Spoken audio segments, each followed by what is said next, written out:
Harapannya adalah untuk di Labuan Bajo sendiri akan ada nanti manajer dari putra daerah. Saya jujur ya, saya paling suka kota NTT sama Bali.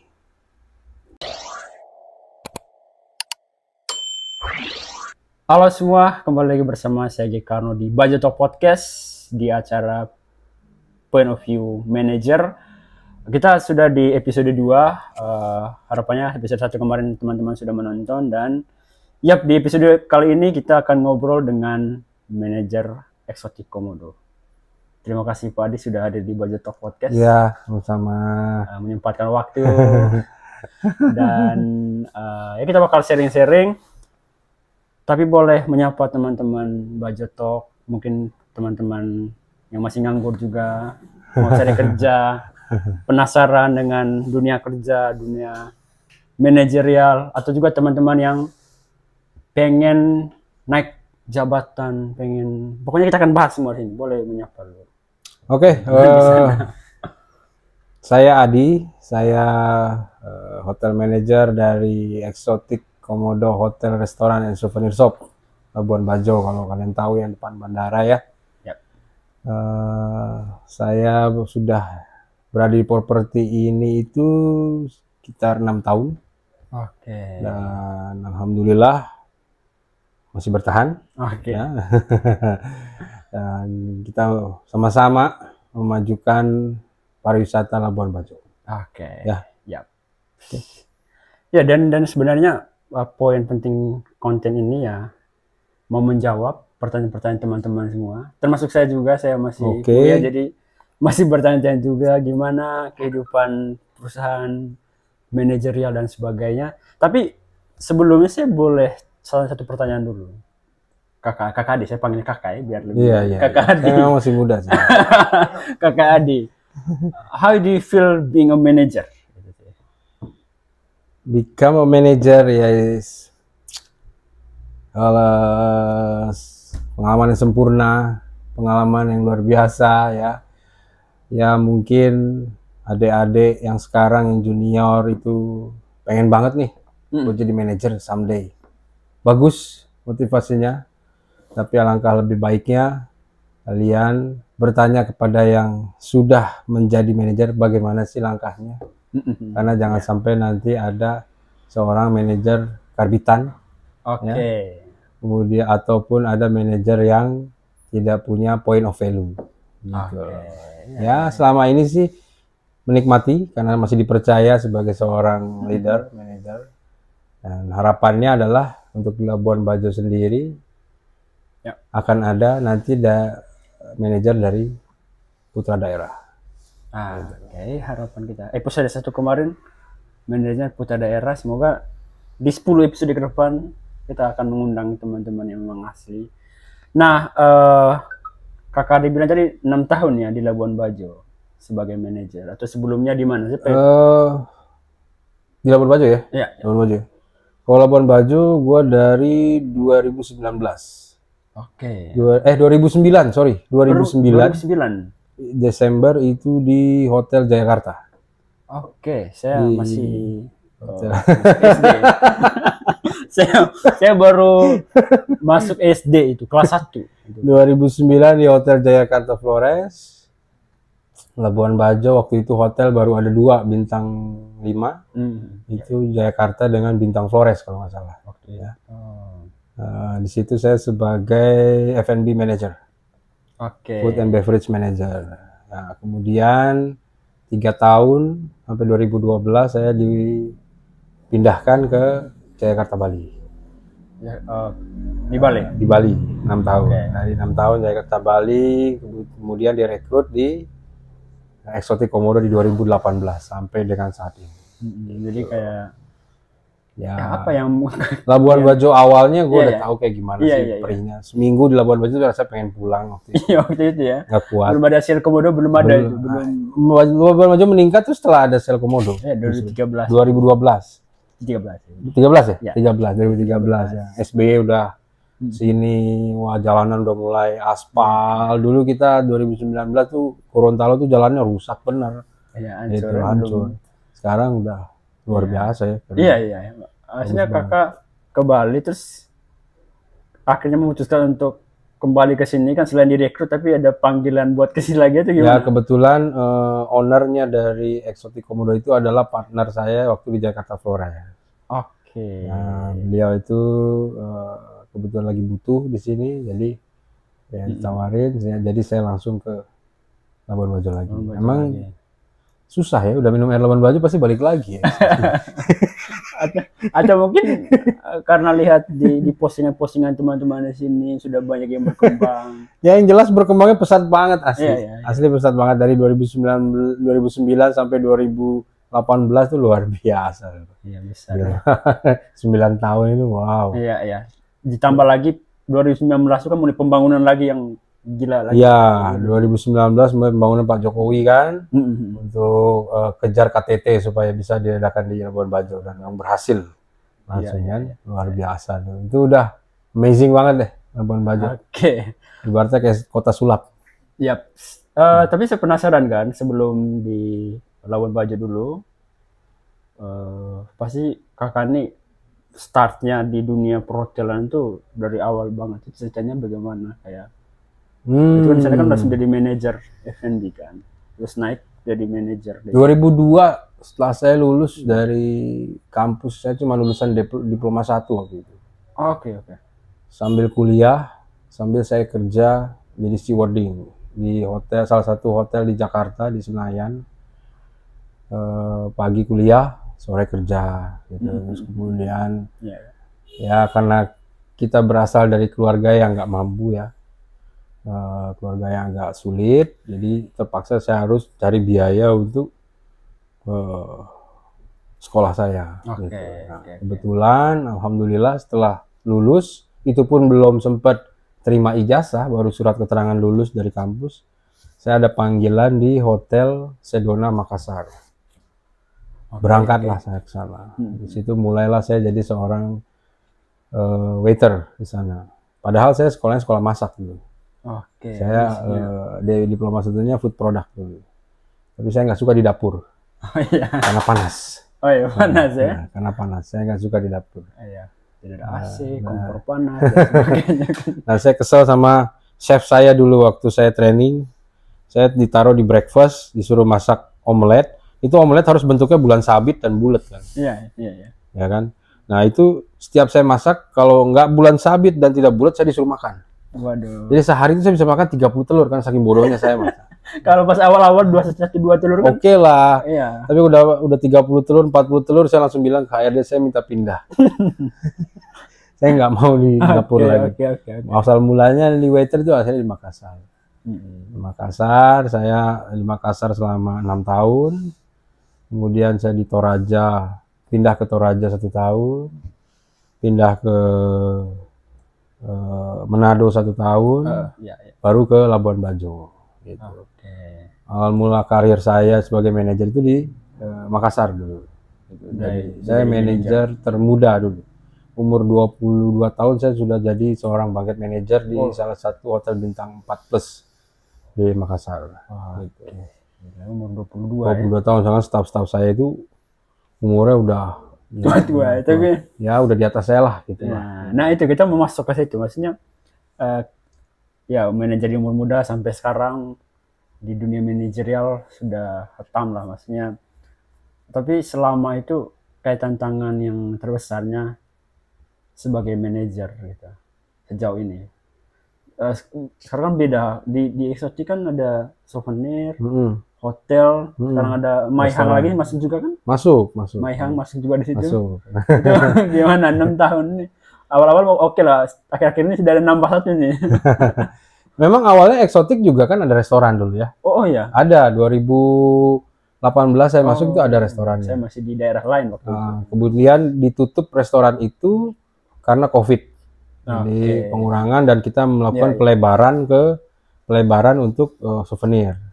Dan owner memutuskan untuk sementara tidak ada restoran dulu, hanya souvenir shop dan hotel 22 kamar yang kita punya.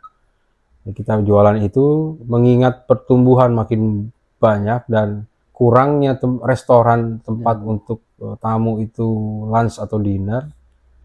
Dan untuk mensupport penjualan souvenir shop kita, maka dibangunlah Maihang ini. Oke. Maka dibangunlah restoran ini yang sekarang berdiri tanggal 12 bulan 12 saya Betul, ya. ya. Desember 2024 gitu Restoran lah. Maihang. Ya. Namanya Maihang, mari kita makan. Gitu kan? Bisa gitu ya, bener ya? Iya ya. Maihang. Bawahnya pasti kecil sama plus Mai Inung. Apa itu artinya? Mari minum. Oh, mari minum. makan. Oh, iya. Ini Maihang Resto and Cafe. Karena kenapa ambil Resto and Cafe? Karena market kita nggak mau hanya wisatawan aja. Oke, Kita maunya juga teman-teman lokal, kayak seniman-seniman lokal yang bisa ngisi acara di Maihang. Iya. Saya lihat beberapa teman-teman juga live musik di sana. Kita udah mulai live musik di sana. Ada stand up comedy juga, waktu opening juga udah mulai di sana. Oke, saya dulu suka stand up sih. Cuman Jadi, joke saya waktu itu agak rancu jadi tidak malu mau tampil lagi. Jadi saya sebenarnya ingin menggait muda-muda yang ingin berkreasi. Oke. Yang ingin konsumtif, silahkan datang ke Maihang ya. Iya, benar. Jadi tempat nongkrong kita yang baru. Iya, Kita simple thing kok, nggak terlalu formal banget. Oke, at least itu punya kita punya panggung baru lagi di situ, teman-teman yang apalagi kan event-event sekarang mulai berkurang efisiensi. Jadi... Ya itu, aduh, bikin sakit kepala tuh. Oke, jadi bikin pusing juga itu. Efisiensi yang menurut saya itu berat sebelah. Ya kan, di satu sisi tinggi bagus untuk siswa sekolah karena ada MBG. Oke. Satu sisi kita sebagai pengusaha itu drop total karena efisiensi yang harusnya bisa kita ambil sebagai market kita. Right. Gitu. Ya, tapi saya no comment terlalu banyak tentang itu. Iyalah. Panjang cerita kalau benar. itu. Iya. Tapi kalau tantangan terbesarnya itu mengelola tim, apakah juga jadi satu hal yang masih struggle sampai sekarang atau juga apa ya tekanan dari atasan juga gimana gitu? In my position, di posisi saya itu ada di tengah-tengah. Ya. Tekanan dari karyawan, tekanan dari owner. Udah pasti. Ya, pasti. Jadi saya harus mengikuti kemauan owner, tapi saya juga harus menjaga supaya tim saya itu jalannya lurus. Oke. Jalannya bagus. Jadi kalau kita udah experience untuk menghandle bawahan, ya otomatis kita juga harus handle pimpinan, atasan. Iya. Ya, waktu saya ada di posisi sebagai middle management, saya pasti akan mengikuti follow perintah GM saya. Terus saya akan menginstruksikan dan melihat kondisi bawahan saya dan report. Ini sekarang saya ada di posisi sekarang yang paling top level, yang udah langsung berhubungan sama owner. Nah, pengendalian diri dalam diri kita itu adalah paling penting. Dalam hal kita memimpin, yang bukan cuma memimpin tim, yang memimpin keluarga mungkin, bukan memimpin teman-teman kita dalam suatu organisasi mungkin, karena musuh terbesar kita adalah diri kita sendiri. Kalau you nggak bisa kontrol dirimu sendiri, ya gimana you bisa kontrol bawahan dan atasan? Jadi first thing is self control, baru kontrollah diri kita sendiri, supaya diri kita tuh benar dulu, baru kita kontrol ke bawahan. Tadi kan salah satu PR juga bagi seorang manajer bagaimana memakmurkan karyawan dan juga harus mengejar target dari atasan, itu juga something yang memakmurkan karyawan. Iya, membuat karyawan nyaman dengan kita dan. Jadi sebenarnya kerja itu harus keluar dari zona nyaman sih, ya kan? Sekarang udah zamannya udah lewat blue ocean. Jadi kalau you terlalu convert di suatu tempat pekerjaan juga itu salah. Jadi harus cari tantangan yang baru dan renew lagi, refresh lagi diri kamu supaya nambahin produktivitas dalam diri kamu sendiri gitu. Benar. Jadi harus menguasain semua ya. Iya, jadi kita nggak bisa memakmurkan karyawan, tapi kita bisa membuat karyawan itu bekerja dengan tenang. Ya kan, bekerja dengan tenang tanpa mengesampingkan hak dan kewajibannya mereka. Gitu. Apa yang menjadi haknya mereka kita kasih, apa yang kewajibannya mereka kita tagih. supaya nanti plus minusnya balance itu ya, ya. dia balance gitu loh. Yap, tapi saya penasaran sama gaya kepemimpinan kakak atau karakteristiknya sebagai manajer, atau mungkin bisa jadi inspirasi buat teman-teman siapapun yang punya kapasitas untuk memimpin.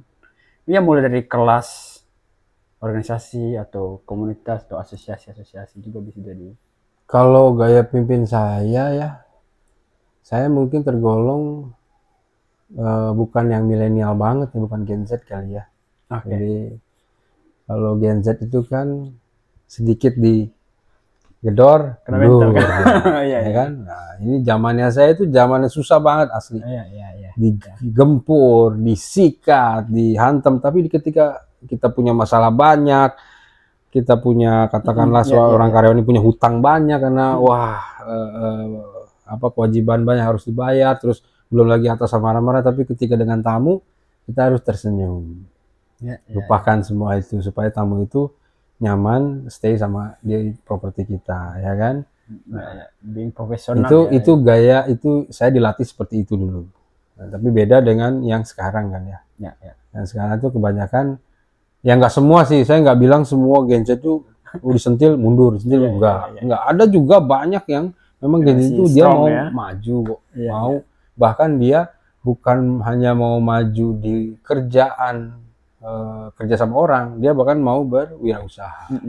Tapi di tempat kakak berapa persen sih teman-teman Gen Z yang kerja di sana, terus pengalamannya menghadapi 40% kita Gen Z semua. 40% kita Gen Z semua. Karena semenjak COVID itu kita banyak melakukan pengurangan karyawan. Ya, jadi kita rekrut karyawan-karyawan yang baru yang setelah normal ini, dan 40% itu Gen Z semua tempat saya. Dan mereka itu alhamdulillahnya kuat. Saya pakai strategi 3B. Apa itu 3B? Bina, binasakan. Oh iya. Kita bina dulu mereka, kita ajari mereka, kita coaching mereka, kita training mereka, kita coaching by doing, learning by doing sama mereka, terus training by doing ke mereka melakukan sendiri, kita perhatikan sambil kita kasih asumsi yang bagus, sambil kita telaah. Nggak bisa juga second chance. Oke, mungkin kamu nggak bisa di sini, saya kasih kamu kesempatan di sini. Silakan, mungkin kamu bidang sosialnya itu apa sih, kekuatan kamu, power kamu tuh di mana? Kita lihat lagi kalau bisa itu jalan, silakan jalan, berkreasilah di tempat itu. Tapi kalau nggak bisa, kita udah yang ke poin 3, termohon maaf, saya harus mengganti dirimu. Paksa saya putuskan gitu. Jadi 3B. Tapi kayak sebelum masuknya itu saya yakin teman-teman di sana yang mungkin baru tamat SMK atau mau tamat dan akan kerja gitu kan, atau yang baru selesai kuliah, kalau di sudut pandang kakak itu yang dibutuhkan oleh perusahaan in general ya, bisa juga nanti dalam konteksnya di sini eksotik komodo gitu, SDM seperti apa sih sebenarnya gitu. Paling pertama attitude bagus. Ya, good attitude ya. Attitude paling pertama nomor 1, karena saya jujur ya, saya paling suka kota NTT sama Bali. 2 kota ini saya paling suka. Kenapa saya paling suka? Pertama, kita tidak ada mempermasalahkan masalah ras. Alright. Ya, mau dari suku mana, agama apa, tetap kita saling menghormati, saling berteman, saling friendly, saling menjaga. Saya lama di Bali, saya lama di NTT, jadi saya senang melihatnya. Bahkan saya pernah sholat Id di Denpasar, itu yang jaga pecalang-pecalang semua orang Bali. Sebaliknya pun demikian. Di NTT pun kita sholat mengambil jatah di waterfront yang segitu besar kan, itu kan milik umum sebenarnya kan. Tapi boleh kita gitu. Jadi di sini tuh paling enak lah, saya paling enjoy gitu. Dan apa namanya ya, kepribadian mereka ini sebenarnya baik, meskipun mukanya agak seram-seram ya.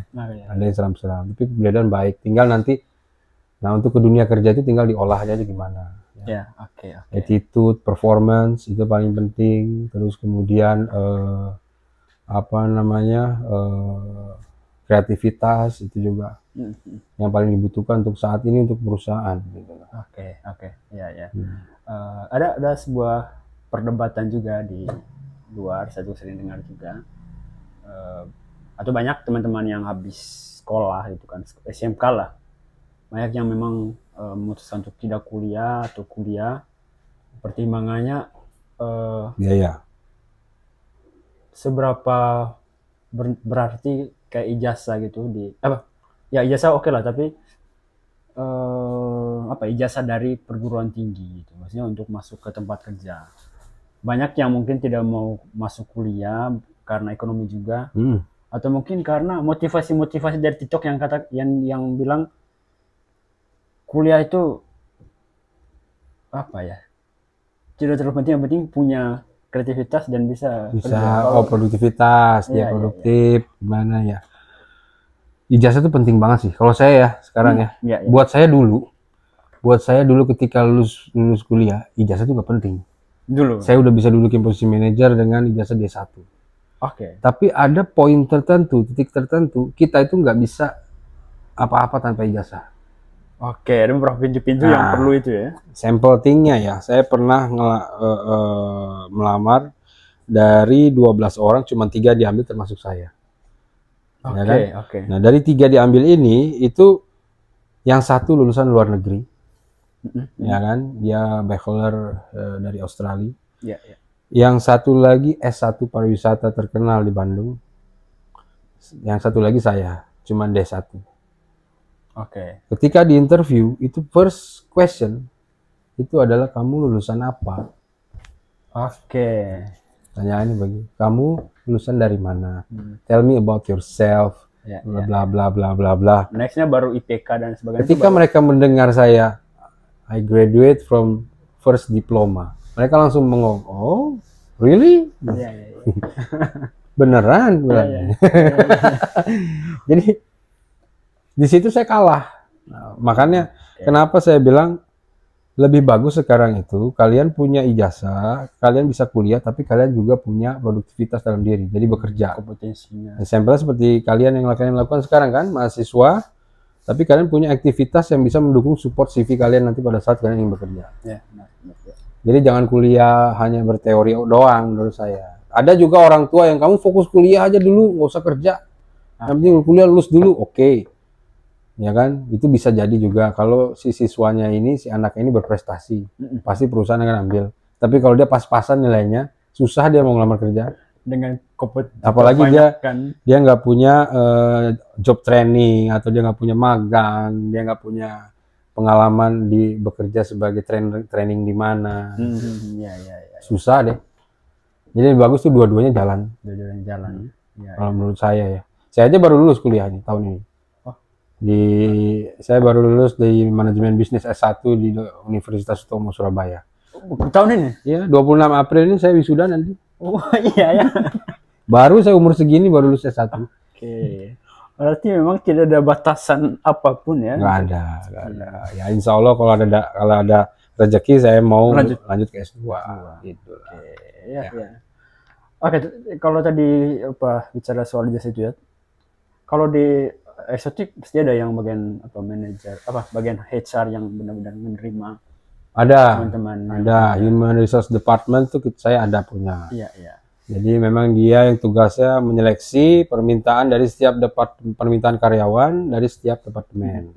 Nanti dia seleksi dulu, baru nanti masing-masing setelah diseleksi HRD dikasih ke masing-masing head departemennya. Sesuainya F&B, hotel mungkin, front office, atau souvenir shop ya.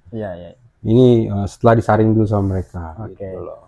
Tapi biasanya kesalahan teman-teman pelamar kerja ini apa sih yang paling krusial sebenarnya? Di Labuan Bajo? Iya. Di Labuan Bajo aja ya. Yang relate lah yang kita, pembuatan CV. Surat lamaran kerja yang masih pakai tulisan tangan dan kertas double folio. Nah kok saya bingung sama beberapa perusahaan yang disuruh pakai itu sih. Ada perusahaan memang yang pakai itu. Karena kalau di tempat saya memang akan disuruh menceritakan diri sendiri itu pakai tulisan tangan. Ada psikologisnya, jadi nanti dilihat dari tulisan tangannya dia. Oke. Tapi kalau CV yang bagus itu ya, you writing CV ya pakai komputer lah. Iya, Nanti setelah Canva lah tes, minimal ya. pada saat dites baru nanti kita menceritakan itu pakai tulis tangan. Itu yang Tulisan. HR saya lakukan selama ini. Gitu. Oke. Dan kebanyakan itu berantakan tulisannya. Gitu. Susah bacanya juga ya. Jadi. Sulit juga bacanya. Ya. Jadi Yang sebelum anehnya, kita menerima dia, kita PR dulu mau iya, mengerti tulisan. gimana ya? Saya mengerti lah, mungkin entah ini habit, ya kan? Iya. Atau mungkin ini yang baru mereka tahu hanya sampai ini detik ini. Bahkan CV sekarang kan hanya perlu ngirimkan kurikulum vitae, CV sendiri sama fotografer, kirim ke HR, ya tinggal panggil kan. Oke. Ya mereka tulis komplit sampai kartu keluarganya dikirim. Bingung saya. Tapi oke lah. Itu namanya juga pengalaman Usaha, pertama, ya, first time. First time. Mungkin saya juga akan seperti itu dulu. Oke. Kita pakai apa nanti, Bro? Pakai ini kan? Canva kan. Tulisan tangan. Canva better loh, ada juga Iya, lumayan iya. loh. Itu Canva. Template-nya oke. Tapi yang pro ya, jangan yang free ya. Kalau yang masih ada logonya lagi. kalau masih ada logo Canva-nya, waduh, kentara banget dah. Ya kalau enggak bikin pakai Word aja juga oke lah yang gitu. penting bisa di ini tuh. Coba dulu untuk first time-nya pertama ya kalian, kan? Ya, itu tadi CV. Next-nya lagi apa sih yang paling krusial? Apa ya? Saya tuh CV yang kedua, kalau udah dapat CV saya selalu ngelihat performance mereka dari bawah ke atas.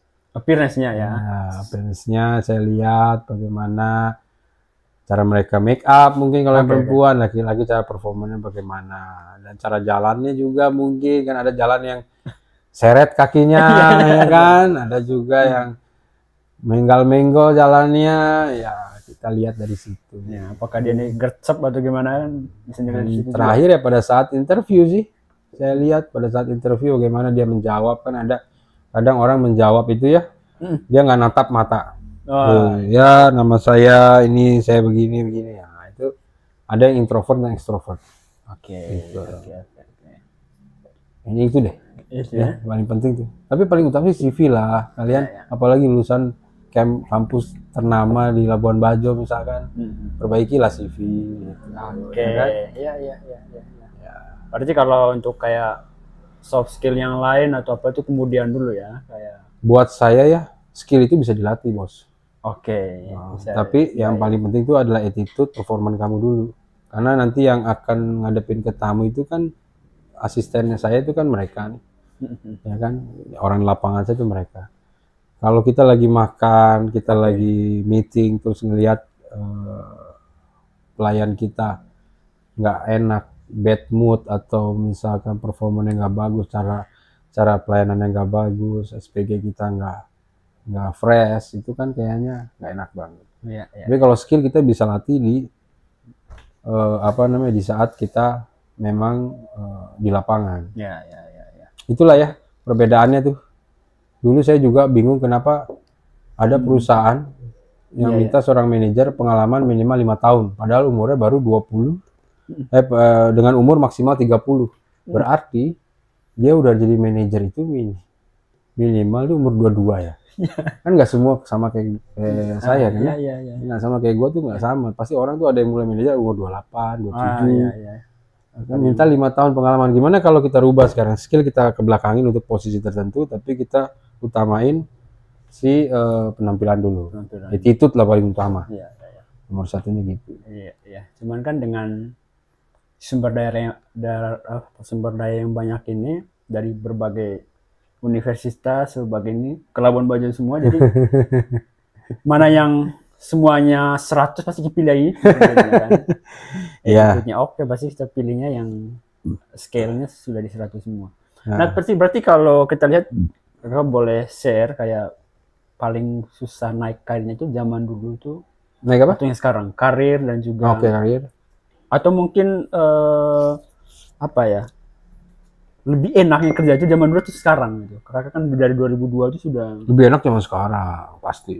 Serba teknologi semua. Kita bisa kontrol, ngawasin itu hanya dengan sebuah handphone.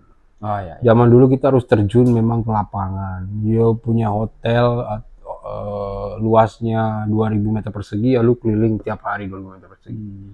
Kalau sekarang kita bisa hanya keliling ke titik tertentu secara acak. Sisanya kita lihat by phone CCTV atau kemudian kita lihat juga berdasarkan lapangan anak-anak di mana. Ya. Iya. Cara jualan pun lebih enak sekarang daripada dulu. E-commerce apa semua. Nah, dulu kita masih door to door, ketok setiap pelaku-pelaku agent pariwisata. Iya. Nah sekarang kan kita blast aja, ya kan, WA, Iya. TikTok. Benar TikTok gila juga sih. Gitu loh. Dulu pakai radio, kita harus pakai radio juga. Iya dulu masih radio ya, marketingnya masih radio. Terus dengar dulu. benar. Masih pakai banner-banner yang kayak spanduk gitu ya kan? Iya. Sekarang udah digital, Videotron bos. Benar. Gitu loh. Video slide dan sebagainya. Misalnya teman-teman nih sudah masuk kan di tempat kerja, tapi pasti pengen punya niat untuk naik ke tingkat yang lebih bagus, lebih oke. Dan kalau saat di Labuan Bajo ini kan banyak teman-teman saya juga yang di kampus, mungkin kerja sambil ini. Ada memang tahapan-tahapan, misalnya dari DW dulu, dari masuk ke perintis lalu nanti jadi staff. Tapi kayak ada hack, ya kan? Biar bisa cepat dipromosikan dan naik jabatan. Kalau dari kakak punya pandangan. Ya. Kalau dari saya sih jangan bertahan di satu tempat terlalu lama. Ya, minimalnya? Minimal 2-3 tahun itu is over lah. Ya. Harus pindah cari tempat yang lebih baik yang memberikan kamu karir juga naik. Contoh katakanlah di satu tempat jadi seorang waiter. Ya. Waiter setahun, 2 tahun belum ada peningkatan, belum ada pencalonan untuk naik 3 tahun. Ya udah mulailah. Kayaknya harus cari tempat lain. Yang lebih baik, maksudnya ke tempat yang di atas ya perusahaan yang sebelumnya. Dan dia bisa naik ke posisi yang selanjutnya gitu. Karena kan pengalaman tuh juga salah satu utama kan ya. Dia punya pengalaman waiter 3 tahun itu paling tidak dia bisa jadi captain atau supervisor di next perusahaannya gitu. Saya itu kan bisa naik ini juga karena kan turun bintang. Dari awalnya jadi waiter di bintang 5, turun jadi supervisor manager di bintang 4. Sampai akhirnya saya menjadi seorang GM di bintang 3 gitu. Berarti harus cari banyak pengalaman. Dan selain pengalaman juga harus punya relasi yang kuat. Nah, itu dia. Relasi, itu kayak PR sih, bernetworking yang semakin banyak kita berkenal sama orang, berinteraksi, bergaul, dan me time-nya semakin sering, nah kita jadi tahu dunia luar tuh kayak gimana. Dan, tapi kan berteman dan itu kan punya types masing-masing kan. Jadi saya juga kayak teman-teman juga banyak bertanya gimana sih cari networking yang yang tidak gosip tapi ngomongin tentang vision, ngomongin tentang hal-hal yang ini kayaknya kayak tipsnya biar ya boleh kita punya teman-teman tapi kita perlu masuk ke lingkaran orang-orang yang perlu masuk ke lingkar orang-orang yang memang sudah hebat lah saya katakan gitu lah ya. Dan mereka udah punya pengalaman. Kita harus belajar dari mereka semua, masuk ke lingkungan mereka, banyak bertanya. Anggaplah kita kasar jadi asistennya mereka dulu sekarang, tapi sambil kita lihat, kita pelajari bagaimana sih kerjaannya nih orang, terus bagaimana sih modelnya, apa yang bisa saya terapin, gitu. Cari lagi relasi, kenalan lagi sama teman kita, terus bahkan sampai pimpinan perusahaan pun kita kenalan. It's okay. Saya pernah jadi kacung lah, istilah kasarnya lah. Jadi untuk saya bisa lompat lebih tinggi itu saya udah menjadi kacung, dan saya lihat dan saya belajar sama dia sehingga saya bisa mimpin satu organisasi atau satu tim. Itu banyak belajar juga dari teman-teman. Iya, ada struggle tertentu ya. Nah, kalau teman-teman di luar sana tanya, inilah salah satu cara kerja kita buat bisa kenalan dengan teman-teman manajer, teman-teman yang membuat kesini kan. Ini bagus loh. Salah satu cara kita biar kalian tuh kalian masih mahasiswa, terus kalian ingin gimana sih caranya gue bisa kenalan sama manajer Labuan Bajo, gitu. Apalagi sampai katakanlah manajer hotel bintang 4 atau 5, ya kan, yang bisa kita undang ke sini atau kita yang ke sana. Nah itu salah satunya dengan alat seperti ini, alat podcast seperti ini kan. Nanti itu akan berkelanjutan gitu, dan akan terus kalian berkenalan dengan orang-orang. Someday they will need us, atau kita yang butuh mereka, we need them gitu. Kita nggak tahu. tapi yang penting kita udah saling komunikasi. Benar. Gitu. Kayaknya pasti sih kita bakal butuh teman-teman manajer. Kita kan calon-calon pekerja semua di sini. Makanya kadang kita bikin podcast tuh bonus lah buat yang nonton, tapi sebenarnya buat saya, buat teman-teman yang nonton offline di sini kayak gitu. Iyalah, nggak apa-apa, belajar belajar. Fighting. Zaman makin keras, bos, makin susah lagi. Persaingan makin. Kita nggak bisa bergantung sama company aja, kita juga harus berwirausaha. Ya, saya juga begini juga punya usaha kecil-kecilan supaya someday kalau saya udah nggak di hotel, saya udah bisa jalanin usaha yang kecil ini. Gitu. Wajib punya side hustle ya. Ya, karena saya basic F&B, jadi saya punya warung kecil-kecilan buat tempat tongkrongan anak-anak di depan Siloam. Di sana. Oke. Di situ kita sering di situ ya. Iya, warung mie ayam. Oke. Itu kita bikin itu buat tempat tongkrongan kita di sana kalau malam santai ya sekalian kan. Ya kita jualan lah ya, kita cari profit, terus kemudian misalkan kita ngetes asahan kita, buka lapangan kerja buat mereka. Nah, gitu. iya. Alhamdulillah sekarang banyak pekerja kita juga lumayan, yang mereka nggak diterima di perusahaan besar, tapi mereka bisa diterima bekerja di situ. Oke. Ya sehingga mengurangi angka pengangguran di Manggarai Barat. Amin. Benar. Kita termasuk nggak sih bro belum ya, karena belum tamat ya. Belum. Kalian masih mahasiswa, masih belum. Baik terus. Iya. Nah, ada beberapa pertanyaan terakhir nih. Mungkin ada 1-2 tips buat teman-teman yang biar bisa naik ke step manajerial gitu sih. Karena saya yakin saya juga sering lihat juga beberapa sih teman-teman saya yang di sini atau yang di sini tuh masuk di top manajerial atau mereka masih di operasional dan sebagainya. Ya, tipnya ya perbanyak relasi sudah pasti. Perbaiki performance kreativitas kalian. Tunjukkan kalau ini tuh kerjaan saya. Gitu. This is my work. Ini hasil saya. This is my result. Jadi kalian tuh bisa dilihat sama orang, ini tuh buatan si G ini, pojok protokes keren juga ya. Mungkin someday saya bisa buat di hotel saya seperti ini. Kreatornya dia. Jadi udah ketemu, ternyata dirimu itu spesialisnya di sini gitu. Terus kemudian dari relasi itu juga kita bisa tahu di mana posisi yang kosong di satu perusahaan sehingga kita bisa apply ke sana, terus kemudian kita mendorong diri kita, menjual diri kita, skill kita supaya kita bisa menempati posisi itu. Di samping itu juga balik lagi, attitude kalian juga harus bagus dengan komunikasi yang lancar. Gitu loh. Menarik. Itu buat saya sih gitu aja. Saya mendapatkan banyak poin malam hari ini dan itu sudah sampai 40 menit. Tapi kayaknya saya ada satu pertanyaan dari sini. Ini terakhir sekali nih. Kayak apa pelajaran yang paling berharga akhirnya kakak bisa sampai di titik ini sih? Dari 2002 ya masuk di industri gitu. Pelajaran paling berharga ya. Pelajaran paling berharga saya adalah saya bisa membuat orang-orang lebih hebat daripada saya. Karena saya udah banyak training orang, melatih orang, dan alhamdulillah orang-orang yang saya latih dan saya training itu sebagian sudah ada di posisi yang sama dengan saya. Bahkan ada yang sudah ada di atas saya.